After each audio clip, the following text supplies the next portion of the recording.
Il est 19h30 dans le centre de la Côte d'Ivoire. Bienvenue sur la chaîne toujours proche des populations. Ravi de vous retrouver. Voici les titres de ce début de semaine. Vivre la fête de Pâques à Abidjan comme au village, c'est possible. Nos reporters nous feront vivre l'ambiance de Pakinou dans la commune de Yopougon. À l'international au Mali, des associations et partis politiques font pression sur la junte au pouvoir. Ils demandent le retour à l'ordre constitutionnel. Bonsoir à tous, merci pour votre fidélité. La Pâques est une fête religieuse chrétienne qui est devenue plus qu'une tradition en pays baoulé. À l'instar des villes et villages du centre du pays, les populations de Yopougon l'ont également célébré. Dans la plus grande commune de Côte d'Ivoire, des maquis baoulés ont été pris d'assaut par des fêtards qui n'ont pas boudé leur plaisir. Voici le compte-rendu de nos reporters Justin Kouassi et Assita Diarra. Le maquis Siablé dans la commune de Yopougon a fait le plein en cette fête de Pâques. Personne n'a voulu se faire compter cette ambiance spéciale. Entre amis, en famille ou en couple, les baoulés sont venus nombreux festoyer. On n'a pas eu l'argent pour aller au village parce que cette année, ils n'ont pas fait Pâques au village. Donc on a décidé de fêter en ville. Donc ici encore, ça dépasse le village. Aussi on joue, je suis contente. Plus qu'une fête, la Pâques est devenue au fil des ans un facteur de rapprochement et de retrouvailles des peuples. Pakinou, ce n'est pas seulement les baoulés, c'est pour toute la Côte d'Ivoire, que toi Yacouba, Bourreau, Bété, nous tous ici aujourd'hui, ça nous a réunis tous ensemble. Voilà pourquoi aujourd'hui nous sommes là, je suis avec ma petite soeur et ma famille, tout le monde est là, son mari, ma belle-soeur. Les baoulés ont valorisé la fête de Pâques, c'est magnifique. Le show aiguise l'appétit des fêtards. Ces commerçantes se frottent les mains. Par la grâce de Dieu, ça se déroule bien. Depuis midi, c'est ça, nous sommes là. Voilà. Et on a commencé à vendre, les gens viennent, ils commandent, on fait ce qu'ils veulent manger. J'ai déjà vendu 10 poulets, poissons, 2 cartons. Même ambiance au maquis à Rodin. Ici, la joie des fêtards déborde. Et les pas de danse le démontrent bien. Je suis en famille, je suis avec mes soeurs, mes frères. On s'amuse, en tout cas c'est bien. Au maquis, il y a l'ambiance par rapport à la maison. C'est la joie. Je ne suis pas baoulé, je suis bêté, mais j'aime la musique baoulée.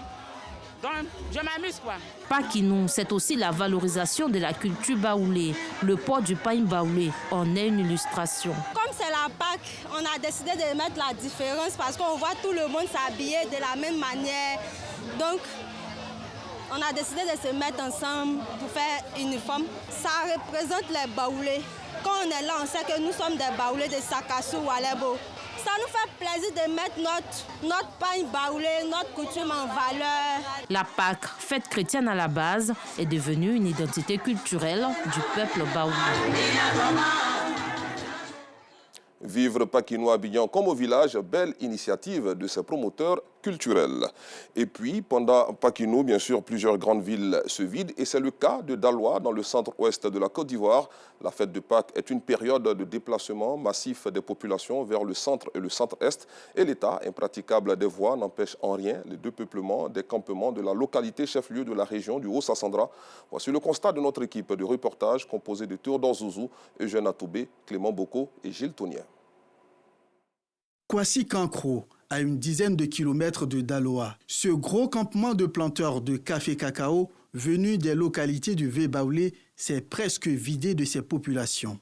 Depuis 2 jours, hommes, femmes et enfants sont partis pour leurs villages respectifs. Seules les personnes âgées, invalides ou frappées par la maladie sont restées. À leur côté, les derniers partant pour Pakinou, ce samedi pour les uns, dimanche au pire des cas pour les autres. Comme Kofi, attendu à Kpelessou, village dans la sous-préfecture de Didiévi. Kpelessou, Djemekou, Akapoukou, enfin, c'est des villages qui sont côte à côte là. Donc, ils se sont organisés pour aller. Déjà, il y a 3 convois qui sont déjà partis. Si vous voyez que le village est un peu calme, beaucoup sont partis. Parce que moi, je suis porte-parole d'une autre cour. Donc, quand ça arrive comme ça, on m'appelle beaucoup pour les réunions. Donc, il a fallu que je parte. C'est pourquoi j'attends demain pour rentrer. Sortir de Kouassi Kankro est la première étape d'un long périple soigneusement préparé qui conduit les partants Pour Pakinou à Daloa, ils se sont rendus à moto pour la plupart, en voiture aussi pour les plus chanceux, à travers une vaste plantation de café et de cacao. Un parcours difficile sur une route qui attend être reprofilée. Mais qu'importe, l'essentiel pour l'heure, c'est Pakinou, dont l'invocation emplit de bonheur les partants. Il y a au moins d'autres familles qui sont à Abidjan, Boaké, ce qu'on appelle Daloa, Vavois, un peu partout. Donc c'est l'occasion, ils ont choisi pour que la famille se croise. Gare routière de Daloa, nous retrouvons d'autres candidats au départ pour Pakinou. La ruée vers les véhicules sur les gares pour diverses destinations. Il faut se battre et s'armer de patience en ce moment particulier, mais ces Pakinoufois ont une foi inébranlable. On doit aller au village pour voir les parents, les frères et sœurs qu'on a laissés il y a longtemps. Même si c'est quand 1h du matin, en tout cas moi je vais partir. Partir à tout prix. Les voyageurs à la gare de Daloa ont pris cette résolution. Les transporteurs, pour leur part, ne perdent rien pour donner toutes les assurances. Les passagers ne durent plus en gare. Donc, il y a des cars qui sont là. Dès que vous arrivez, nous évacuons. C'est ce qui fait qu'il n'y a pas trop de monde à la gare. En cette période de départ pour Pakinou, c'est l'ébullition sur les gares routières où les destinations les plus sollicitées sont celles des localités du Vieux-Baoulé. Un moment de bonnes affaires pour les transporteurs et les Pakinoufois. La période où la joie et la peine se mêlent pour donner à Pakinou toute sa saveur irrésistible. Restons avec Clément Boko qui nous conduit cette fois à Biankouma, dans l'ouest de la Côte d'Ivoire, où le ministre de l'Intérieur et de la Sécurité, le général Vagondo Diomandé, a invité une frange de la population à une rupture collective du jeune à sa résidence privée le jeudi dernier. Cette rencontre fraternelle a enregistré la présence de fidèles chrétiens venus également honorer l'invitation. C'est à son domicile de Biankouma que le ministre de l'Intérieur et de la Sécurité, le général de corps d'armée Vagondo Diomandé, a convié la population à une rupture collective de jeûne. Cette année, le carême catholique coïncide avec le ramadan. Quoi de plus pour marquer la solidarité et le vivre ensemble qui a toujours prévalu à Biankouma? Pour le général Vagondo, ce geste symbolise la fraternité et l'unité entre musulmans et chrétiens, tous filles et fils d'un même et unique Dieu. C'est donc à juste titre que le ministre Vagondo Diomandé a invité les différents fidèles à demeurer unis dans la prière afin de préserver la paix et renforcer la cohésion sociale. Avant, il les a exhortés à continuer à adresser des prières à Allah à l'endroit du président de la République, son Excellence M. Alassane Ouattara, dont la vision a su propulser la Côte d'Ivoire sur l'échiquier international. Au nom des convives, l'imam Ahmed Swalio, imam adjoint de la grande mosquée de Biankouma, a salué l'initiative de leur hôte, dont la rencontre est à sa 3e édition. Le guide religieux a rappelé les actions de générosité du ministre Vagondo Diomandé à l'endroit des populations de la région du Tongpi, matérialisées il y a peu par un important don de vivres aux musulmans et aux chrétiens pour les soutenir au cours de ce mois de piété. Prêche, rupture de jeûne, prière collective étaient au menu de cette cérémonie. Parlons cohésion sociale à présent. La communauté musulmane de l'Agence nationale de l'habitat a organisé la passation de charges officielle entre le président sortant et le nouveau le jeudi 28 mars dernier dans la commune d'Adjamé en présence de nos reporters Yacouba Koulibaly et Georgette Ido Fofana. Sensibiliser la communauté musulmane de l'Agence nationale de l'habitat à cultiver un esprit de cohésion fraternelle et harmonieuse, gage d'une identité remarquable, c'est l'enjeu de la cérémonie officielle de passation de charges entre le président sortant et le nouveau président de la dite association. Mohamed Meïté, nouveau président, livre ses priorités. Notre priorité déjà, c'est de faire en sorte qu'il y ait l'harmonie, la solidarité et le vivre ensemble entre tous les musulmans et entre nous-mêmes et les autres confessions religieuses, puisque nous ne sommes pas les seuls travailleurs de l'ANA. Notre deuxième ambition, c'est de faire en sorte que le musulman soit instruit.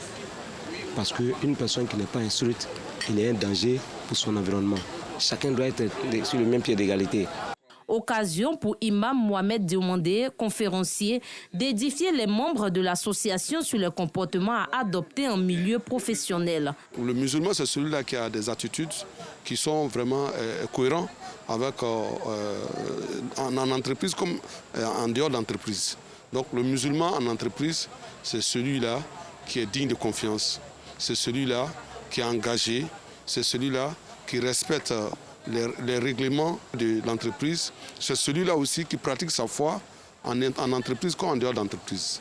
Les membres adhèrent à l'idée. Cette rencontre est une rencontre placée sur les signes de la cohésion et de l'amitié. Et ce soir, nous avons pu partager un plat avec nos voisins des impôts, de la brigade de la gendarmerie, et avec nos amis, nos frères chrétiens.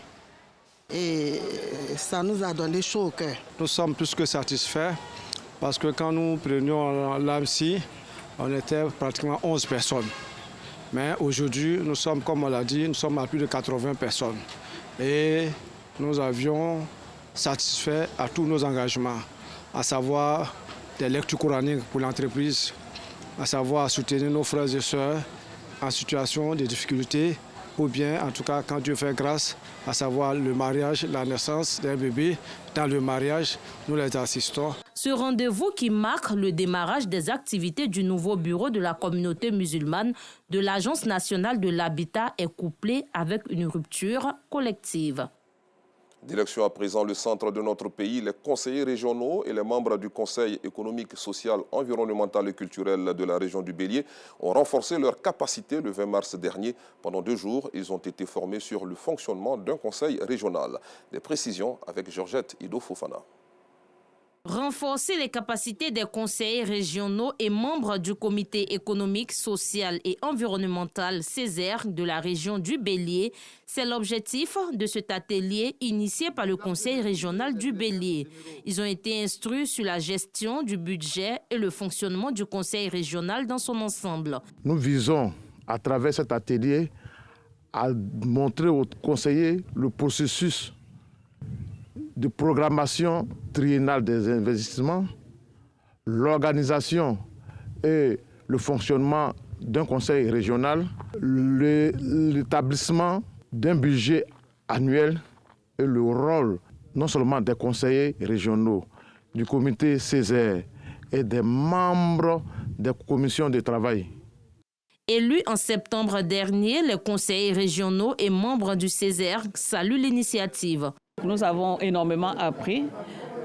Tout cela a été accompagné aussi des textes vraiment qui fondent l'existence de ces institutions-là et l'action, l'animation de la structure de l'organe à travers les différents acteurs qui sont soit des fonctionnaires, soit des élus locaux, comme nous autres qui avons été élus conseillers. Je suis plus que satisfait, étant donné que nous sommes les tout nouveaux élus et on n'a aucune notion par rapport à la programmation, par rapport au budget.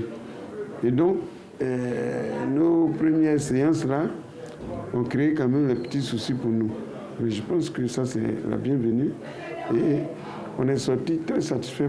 Cette formation, qui a duré 2 jours, a été donnée par la Direction générale de la décentralisation et du développement local. À l'international, au Mali, plus de 80 associations et partis politiques demandent le retour à l'ordre constitutionnel. Dans 2 déclarations distinctes, ces entités ont appelé hier la junte malienne à la mise en place d'une nouvelle architecture institutionnelle en vue d'organiser l'élection présidentielle dans les meilleurs délais. Ces associations et partis affirment qu'officiellement la durée de la transition a pris fin le 26 mars dernier. Hors du continent, le ministère syrien de la Défense a déclaré ce lundi qu'Israël avait mené des frappes sur une annexe de l'ambassade iranienne à Damas, tuant et blessant toutes les personnes se trouvant à l'intérieur du bâtiment qui a été rasé. L'attaque a détruit l'ensemble du bâtiment.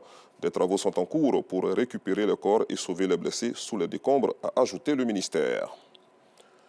Retour en Côte d'Ivoire pour parler humour. Bonjour Paris 2024, c'est bientôt. Et pour en parler, nous recevons l'humoriste Koloko Germain, alias Papitou. Ouais. Koloko, bonsoir, bienvenue. Oui, bonsoir Michel. C'est Koloko ou Papitou? Bah, les deux.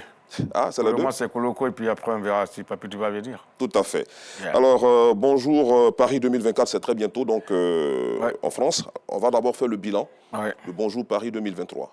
La précédente édition. Ah oui, la précédente édition ça s'est bien passé parce que là, nous étions à Créteil, mais cette fois-ci, nous partons à Paris, à la salle de la Mutualité que tout le monde connaît. C'est en plein Paris, donc c'est là que va se dérouler Bonjour 2024 Paris. D'accord. Donc, pour parler de l'édition 2023, est-ce qu'il y a eu du monde? Est-ce que oui, en 2023. Les personnes ont répondu massivement à l'appel lancé par la RTI. On rappelle que Bonjour, c'est donc une production de la RTI. Ils ont répondu à l'appel parce que vous savez, c'est la RTI, c'est une grosse structure qui organise Bonjour. Et cette fois-ci, il y a la RTI et il y a l'ambassade de la Côte d'Ivoire en France. Et puis, il y a aussi Touwin Communication. Voici les trois qui organisent Bonjour 2024 à Paris. Donc, c'est du lourd ce jour-là. Et c'est le 27 avril, à partir de 20h, à la salle de la Mutualité. Voilà. D'accord. Alors, que nous réserve donc Bonjour Paris 2024? Bien, Bonjour Paris. Qu'est-ce qu'il y aura de spécial? Oui, vous savez, les comédiens que vous avez l'habitude de voir, ils seront de la partie parce qu'ils ont choisi 6 meilleurs humoristes et 2 groupes d'artistes chanteurs. On aura bien sûr Agalawal, on aura Des Perpignan, on aura Fils Unique, on aura Wallace, on aura bien sûr Joël et bien sûr votre serviteur Papitou. Je serai de la partie pour le 27. Et comme artiste chanteur, nous avons Yodé Siro et puis Abomé l'éléphant. Donc voici ceux-là même qui vont partir pour égayer tout le monde. Et nous voyageons en bonne compagnie. Là, il faut le reconnaître avec Corsair. Et c'est avec Corsair qu'on fait le déplacement à Paris. Donc là, nous invitons tout le monde, parce que c'est sous le parrainage de notre parrain attitré. Le Premier ministre Robert Begré-Mambé lui-même sera présent ce jour-là pour Bonjour 2024 à Paris. Et nous souhaitons vraiment bon vent à tous ceux qui viendront parce que vous allez rire. Cette fois-ci, en venant, venez avec vos mouchoirs parce que c'est du lourd. Voilà. Vous allez rire. Alors, je vois Yodé Siro, Abomé l'éléphant, c'est-à-dire que ça sera un bonjour placé sous le signe de la victoire du Sacre des éléphants. Merci beaucoup. Et ceux qui n'ont pas pu venir à la CAN, c'est une manière de leur redonner cette ambiance qu'on a vécue sur les différents stades du pays. Et ça va se faire ce jour-là dans la salle de la Mutualité à Paris. Tu vois, et cette paire de lunettes-là, ça fait orange, blanc, vert. Tu comprends ce que je veux dire? Et quand il parle ça, c'est Papitou qui a porté. Donc nous invitons tout le monde. Monsieur l'ambassadeur sera là, le Premier ministre, et puis la RTI aussi sera là.